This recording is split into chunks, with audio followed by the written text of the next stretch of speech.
Hello दोस्तों, तो आज हम पेंटोप्राज़ोल दवाई के बारे में बात करने वाले हैं। इस वीडियो में हम जानेंगे पेंटोप्राज़ोल का डोज़ क्या रहेगा, कैसे इसे इसका इस्तेमाल कौन सी कंडीशन में किया जाता है, इसका यूजेस के बारे में और इसके साइड इफ़ेक्ट्स क्या क्या रहेंगे, ये सारी बातें जानेंगे तो वीडियो को लास्ट तक देखिए। तो सबसे पहले हम बात करते हैं पेंटोप्राज़ोल जो दवाई होती है उसके यूजेस के बारे में।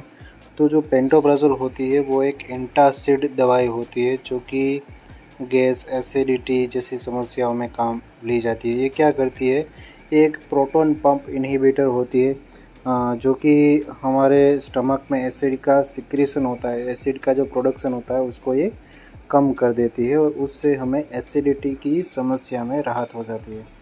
तो और बात करें कि किन किन समस्याओं में इसका इस्तेमाल किया जाता है, तो इसमें एसिडिटी हो गई, अगर किसी को पेट में या सीने में जलन हो रही है तो उस केस में पेंटोप्राज़ोल जो दवाई होती है उसका इस्तेमाल किया जाता है। और पेप्टिक अल्सर हो गया, यानी कि हमारे स्टमक के अंदर छाले पड़ गए हैं, तो उस केस में भी पेंटोप्राज़ोल का इस्तेमाल किया जाएगा। और डिओडिनल अल्सर हो गया, डिओडिनल अल्सर का मतलब होता है हमारे जो स्टमक का जो आगे का पार्ट होता है, जो हमारी छोटी आंत होती है उसका जो पहले वाला जो पोर्शन होता है, जो स्टमक के जो बाद में आता है, जो यू शेप का पार्ट होता है उसे हम डिओडिनम कहते हैं।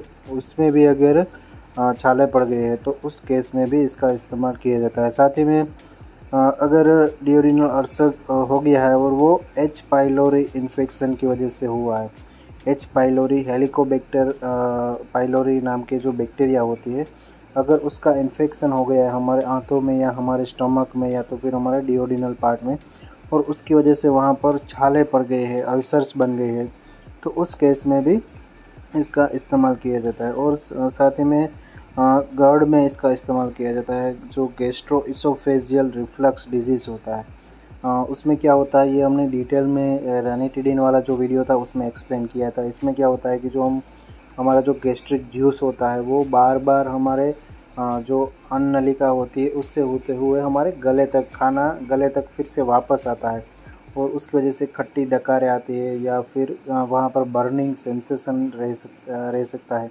और तो और गले में ऐसा लगता है कि कुछ अटका हुआ है, वहाँ पर कुछ जमा हुआ है। तो इसको हम गर्ड बोलेंगे, गैस्ट्रोइसोफेजियल रिफ्लक्स डिजीज़। इसमें जो हमारा जो एसिड होता है वो रिफ्लक्स होता है, वो इसोफेगस में यानी कि हमारी जो अन्न नलिका होती है उसमें ये फिर से वापस आता है खाना खाने के बाद में। वो बार बार ऐसा होता है तो उसको हम GERD, गैस्ट्रोइसोफेजियल रिफ्लक्स डिजीज़ बोलेंगे। उस केस में भी पेंटोप्राज़ोल अच्छा वर्क करता है। और तो और ये नॉन स्टेरॉयडल एंटी इन्फ्लामेटरी जो दवाइयाँ होती है, पेन किलर दवाइयाँ, अगर उसकी वजह से हमारे स्टमक में या डिओडिनम में छाले पड़ गए हैं, अल्सर्स हो गए हैं, तो उस केस में भी पेंटोप्राज़ोल का इस्तेमाल किया जाता है।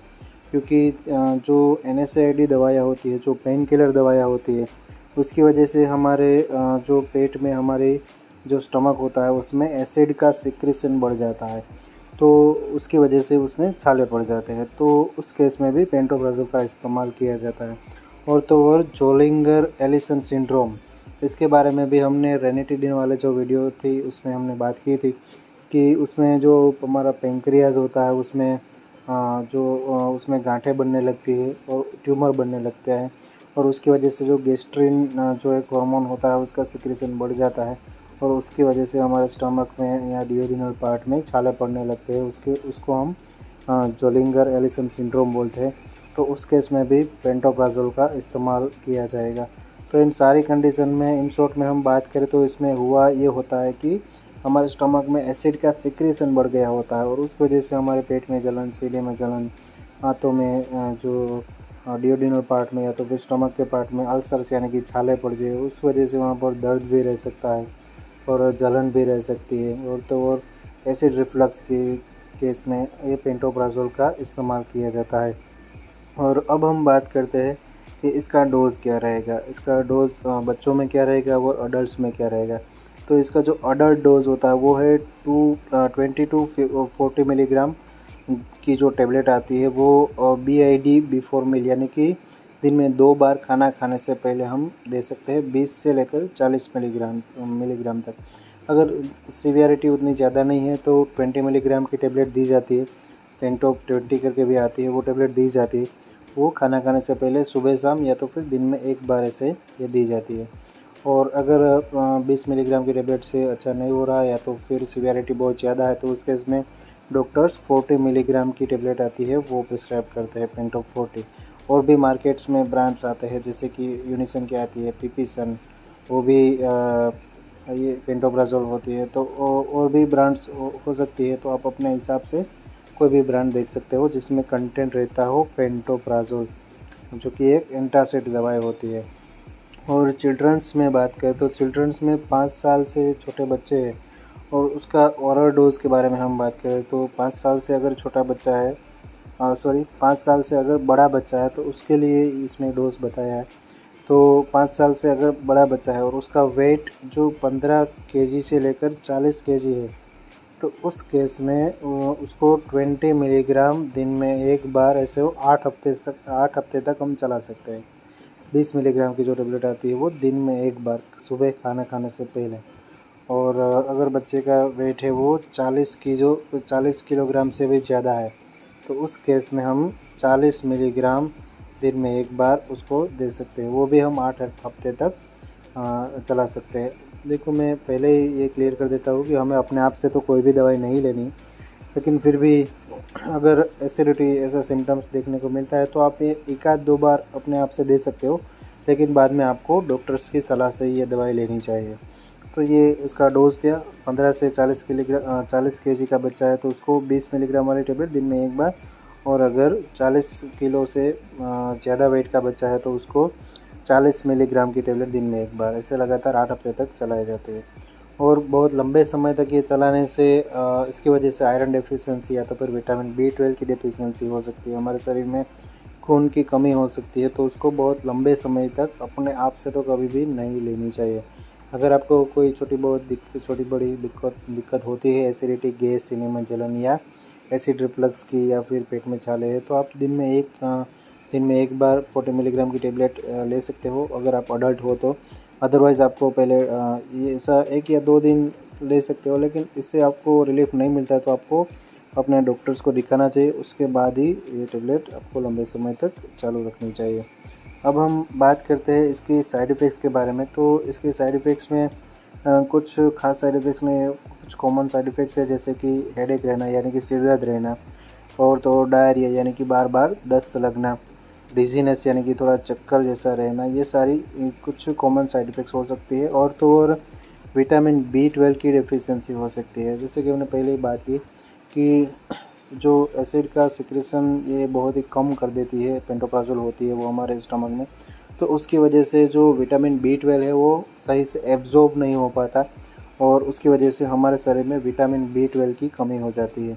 एक और बात इसमें मेंशन नहीं की हुई है, उसकी वजह से एनीमिया भी डेवलप होता है।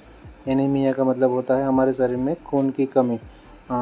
ये लेने से, ज़्यादा लंबे समय तक लेने से एनीमिया यानी कि खून की कमी भी डेवलप हो सकती है। और तो और जीआई इन्फेक्शन हो सकता है, गैस्ट्रो इंटेस्टिनल इन्फेक्शन होता है। अब ये क्यों होता है? क्योंकि जब हम पेंटोप्राजोल लंबे समय तक लेते हैं तो उसकी वजह से क्या होगा कि हमारे स्टमक में एसिड का सिक्रेशन होता है वो कम हो जाएगा। और अब हम पहले बात कर लेते हैं कि एसिड क्यों सिक्रेट होता है। तो एसिड का काम होता है, हमारा जो खाना हम खाते हैं उसके अंदर कई सारे माइक्रो ऑर्गेनिज़म्स होते हैं, वायरस, बैक्टीरिया, कोई भी ऐसी चीज़ है जो कि हमारे शरीर को नुकसान पहुंचा रही है, कोई बैक्टीरियाज है, वायरस वगैरह है, तो वो एसिड की वजह से जल के वहाँ पर वो मर जाए, और उसकी वजह से हमें दूसरा इन्फेक्शन ना लगे, इसके लिए एसिड का सिक्रेशन होता है। प्रॉपर डाइजेशन हो, और तो और जो माइक्रो ऑर्गेनिजम्स होते हैं उसको किल करने के लिए। तो जब एसिड का सिक्रेशन कम होगा तो उसकी वजह से जो माइक्रो ऑर्गेनिजम्स है, वायरस, बैक्टीरिया से हम जो खाना खा रहे हैं उसमें अगर है तो वो ऐसे ही रहेगा, और उसकी वजह से वो जो बैक्टीरियाज, वायरस है वो हमारे शरीर में इन्फेक्शन कर सकते हैं, हमारे स्टमक में या डिओडिनम में या हमारे हाथों में ये इन्फेक्शन कर सकते हैं। और इसकी वजह से एक और इसके साइड इफ़ेक्ट्स है नोज़िया और वोमिटिंग यानी कि जी मचलाना और उल्टी होना। तो ये कुछ इसके साइड इफ़ेक्ट्स है। होप दोस्तों आपको अच्छी तरह से समझ में आ गया होगा कि पेंटोप्राजोल किन कंडीशन में दिया जाता है, इसका डोज क्या रहता है, और तो और इसकी साइड इफ़ेक्ट्स क्या क्या हो सकती है और हमें बहुत लंबे समय तक ये नहीं लेनी चाहिए। तो अगर आपको वीडियो अच्छी लगी तो प्लीज़ दोस्तों वीडियो को लाइक करें, शेयर करें और हमारे इस चैनल पर नए हो तो प्लीज़ सब्सक्राइब करें। तो मैं मिलता हूँ अगले वीडियो में, तब तक हेल्दी रहिए और थैंक्स फॉर वॉचिंग।